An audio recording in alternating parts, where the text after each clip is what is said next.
छत्तीसगढ़ में विधानसभा चुनाव की तैयारी तेज है। राजनीतिक पार्टियों की तरफ से बयानबाजी तेज हो गई है। राज्य में कांग्रेस और बीजेपी के बीच जबरदस्त टक्कर देखने को मिल रही है। इतना ही नहीं, दोनों ही पार्टी जीत का दावा कर रही है। इस चुनावी माहौल के बीच आपको बताएंगे छत्तीसगढ़ की तमाम वो बड़ी खबरें जिनका असर राजनीति से लेकर राज्य की आम जनता पर पड़ता है। नमस्कार, आप देख रहे हैं छत्तीसगढ़ का छत्रप और मैं हूं आपके साथ दिव्या सिंह। खबरों को विस्तार से जानें उससे पहले एक नजर आज की टॉप हेडलाइंस पर। आचार संहिता लगने के बाद राज्य में बड़ी कार्रवाई, 38 करोड़ रुपए की नकदी और सामग्री जब्त, सख्ती के साथ हो रही निगरानी। बस्तर पर कांग्रेस पार्टी का स्पेशल फोकस, पहले हुई राहुल गांधी की रैली, फिर सीएम बघेल की ताबड़तोड़ सभा का आयोजन।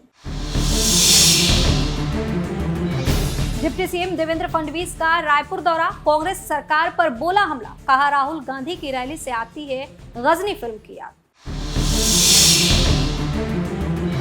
रायपुर उत्तर सीट पर कांग्रेस की बढ़ेगी मुश्किल, टिकट नहीं मिलने पर पार्टी से नेता ने लिया बड़ा फैसला, निर्दलीय चुनाव लड़ने की घोषणा। सबसे पहली खबर में बात राज्य में बड़ी कार्रवाई की। छत्तीसगढ़ में 9 अक्टूबर को आदर्श आचार संहिता लागू होने के बाद से 38 करोड़ रुपए से अधिक नकदी और वस्तुएं जब्त की गई हैं।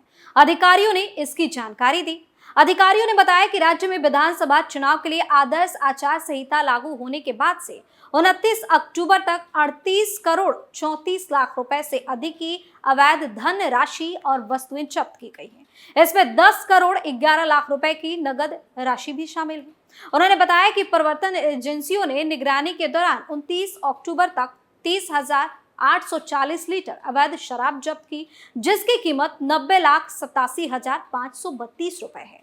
वहीं अधिकारियों ने बताया कि जांच के दौरान 14 करोड़ 82,76,000 रुपए मूल्य के 184 किलोग्राम से अधिक कीमती आभूषण और रत्न भी बरामद किए गए।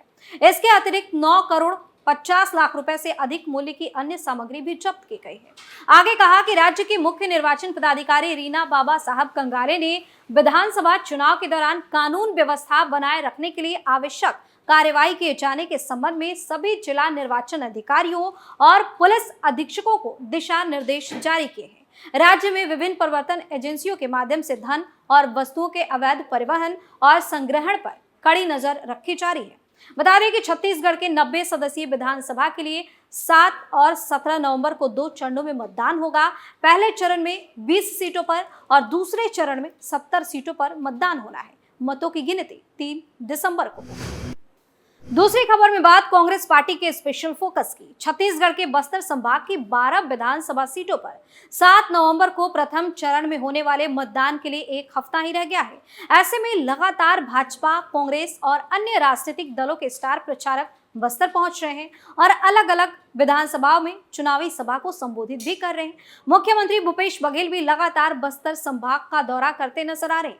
इसी क्रम में सीएम भूपेश बघेल ने संभाग के 4 विधानसभाओं के अलग अलग विधानसभा क्षेत्र में पहुंचकर अपने प्रत्याशियों के पक्ष में चुनावी प्रचार करने के साथ साथ आम सभा को संबोधित करेंगे। बताया जा रहा है कि अपने तय कार्यक्रम के अनुसार मुख्यमंत्री भूपेश बघेल नारायणपुर विधानसभा के भानपुरी, बस्तर विधानसभा के मूलीगांव, चित्रकोट विधानसभा के तोकापाल ब्लॉक के कोरेंगा गांव में और जगदलपुर विधानसभा में चुनावी प्रचार के दौरान आम सभा को संबोधित करेंगे।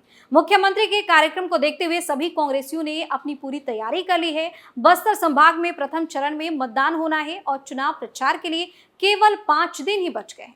ऐसे में भाजपा, कांग्रेस के साथ ही सभी राजनीतिक दलों के नेता चुनाव प्रचार में अपनी पूरी ताकत झोंक रहे हैं। बता दें कि कुछ दिन पहले ही राहुल गांधी ने भानु प्रतापपुर और कोंडागांव के फरस गांव में चुनावी सभा को संबोधित किया था।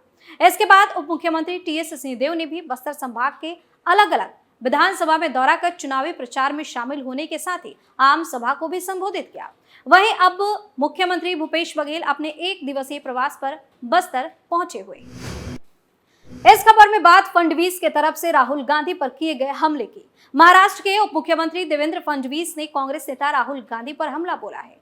फडणवीस ने कहा कि छत्तीसगढ़ में राहुल गांधी की चुनावी रैलियां बॉलीवुड फिल्म गजनी की याद दिलाती हैं। वह 2018 में राज्य के लोगों से किए गए वादों को भूल गए हैं।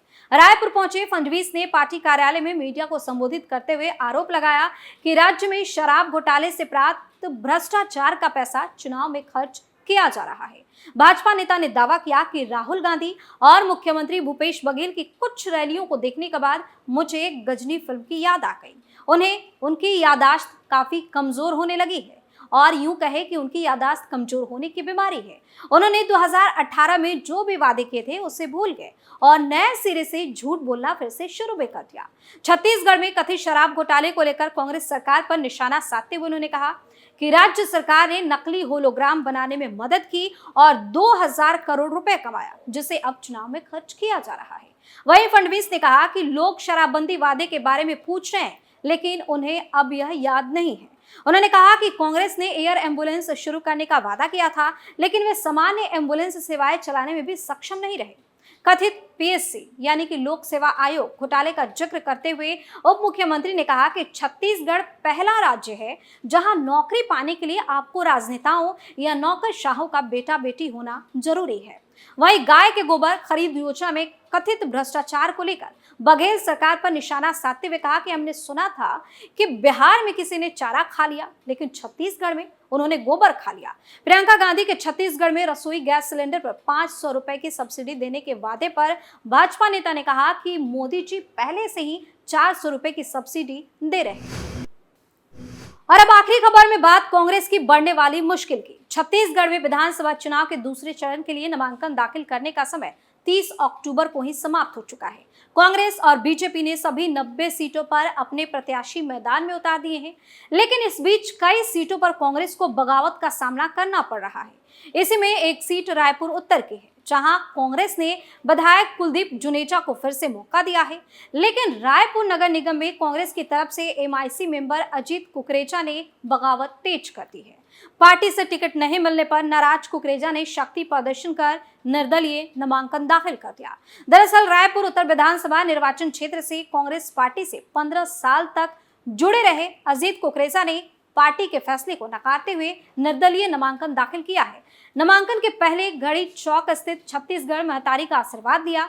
विधानसभा क्षेत्र के प्रमुख मंदिरों में जाकर आशीर्वाद लेकर अपने हजारों समर्थकों के साथ नामांकन दाखिल किए। इस दौरान तेलीबांधा मरीन ड्राइव से हजारों समर्थकों और कार्यकर्ताओं के साथ 3 किलोमीटर पैदल चलकर रायपुर कलेक्ट्रेट पहुंचे। अब इससे कांग्रेस पार्टी में हलचल तेज हो गई है, क्योंकि रायपुर उत्तर में कांग्रेस सिटिंग एमएलए कुलदीप जुनेजा को फिर से टिकट दिया है। ऐसे में कांग्रेस को भारी नुकसान उठाना पड़ सकता है। आपको बता दें कि रायपुर उत्तर विधानसभा सीट जिले में अब हाई प्रोफाइल सीट में आ गई है, क्योंकि अब तक कांग्रेस और बीजेपी के बीच फाइट थी, लेकिन अजीत कुकरेजा के बगावत के बाद ये फाइट कांग्रेस के भीतर ही शुरू हो गई है। ये इसलिए कहना लाजमी है क्योंकि 15 साल से कांग्रेस पार्टी में जुड़े रहे अजीत कुकरेजा ने पार्टी के फैसले नकारते हुए निर्दलीय नामांकन दाखिल कर दिया। वहीं अजीत कुकरेजा के बारे में बता दें कि रायपुर नगर निगम के एमआईसी के सदस्य हैं। इससे पहले अजीत कुकरेजा यूपीएससी की तैयारी कर चुके हैं। इसके बाद उन्होंने अपने राजनीतिक सफर की शुरुआत की है। बता दें कि अजीत कुकरेजा ने अभी तक कांग्रेस पार्टी से इस्तीफा नहीं दिया है, लेकिन नामांकन रैली में कांग्रेस पार्टी का झंडा नहीं दिखा। इससे अंदाजा लगाया जा सकता है कि पार्टी भी कुकरेजा के फैसले से नाराज है। वहीं अजीत कुकरेजा ने मीडिया से कहा कि मैंने और मेरे साथियों ने मिलकर बहुत बड़ा फैसला लिया है। मैंने रायपुर उत्तर विधानसभा के लिए नामांकन दाखिल कर दिया है। माताओं और बहनों के आशीर्वाद से नामांकन दाखिल किया हूँ। रायपुर उत्तर के दोनों यानी कि कांग्रेस और बीजेपी प्रत्याशियों को जनता पसंद नहीं कर रही। एक का जनता काम देख चुकी है इसलिए नाराज है, और दूसरे को जनता जानती ही नहीं है। जनता को विकल्प चाहिए और हम विकल्प बनकर सामने आए हैं। पार्टी ने हमारी भावनाओं को नकारा और जनता चाहती है कि मैं चुनाव लड़ूं। वहीं हजारों समर्थकों को लेकर कुकरेजा ने कहा कि ये भीड़ मैंने कमाई है, पैसे से लाई गई भीड़ नहीं है। यह लड़ाई बहुत कठिन है, लेकिन हम आखिर दम तक लड़ेंगे। तो इसी के साथ हमारे शो छत्तीसगढ़ के छत्रप में फिलहाल के लिए इतना ही। कल एक बार फिर से छत्तीसगढ़ की तमाम बड़ी खबरों को लेकर हाजिर होंगे। चुनावी हालचाल आपको बताएंगे। तब तक आप देखते रहिए कैपिटल टीवी। नमस्कार।